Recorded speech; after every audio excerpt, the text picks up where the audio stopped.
यह तन जालो मसी करो, लिखो राम को नाम। लेखन करो करंक की, लिख लिख राम पठाओ।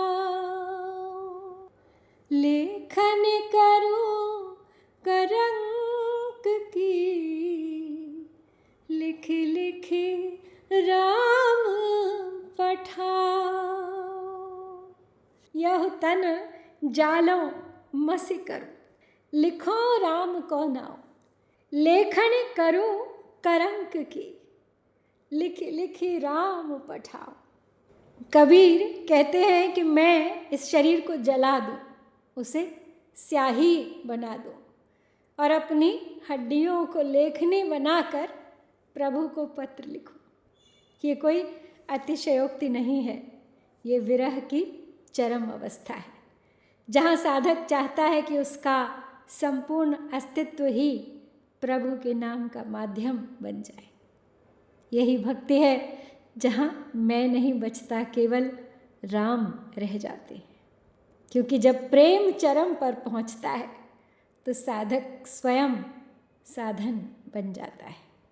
कबीर का ये दोहा भक्ति की उस अवस्था को दिखाता है जहाँ पे साधक अपने अस्तित्व को भी त्याग देता है। फिर से वही विरहिणी है और अपनी विरह वेदना व्यक्त कर रही है अपने प्रभु के प्रति, अपने राम के प्रति। और उसी वेदना को व्यक्त करने के लिए कलम उसने बनाई है अपनी हड्डियों की, और शरीर को जला के उसकी कालिख से, उस स्याही से वो पत्र लिख रही है। दिखा रही है वास्तव में कि सच्चा प्रेम क्या है। क्या स्वयं को मिटा देने का नाम है? क्या भक्ति में मैं का अंत आवश्यक है? पूर्ण समर्पण ही होता है भक्ति का चरम, जहाँ पे साधक साधन भी होता है और साध्य भी होता है। स्वयं को मिटाकर ही इस परम सत्य को प्रकट किया जा सकता है। जब तक हम लिखते हैं मैं रहता है, मैं लिख रहा हूँ, और जब हम स्वयं ही लेखनी बन गए तो केवल राम रह जाते हैं। ये वास्तविक जलना नहीं है, ये है अहंकार का दहन, तन का अहम देहाभिमान। मसी उस साधना का सार है। तन को जला दिया, यानी अहम को, देहाभिमान को जला दिया, उससे बना ली मसी, स्याही। और फिर लेखनी क्या है? लेखनी है उसकी चेतना, उसकी बुद्धि, उसकी प्रेरणा, जो जब चलती है तो केवल अंतिम सत्य लिखती है, अपने प्रभु का नाम, अपने राम का नाम। क्योंकि वो चाहती है कि मेरा संपूर्ण अस्तित्व ही प्रभु के नाम को लिखने का माध्यम बन जाए।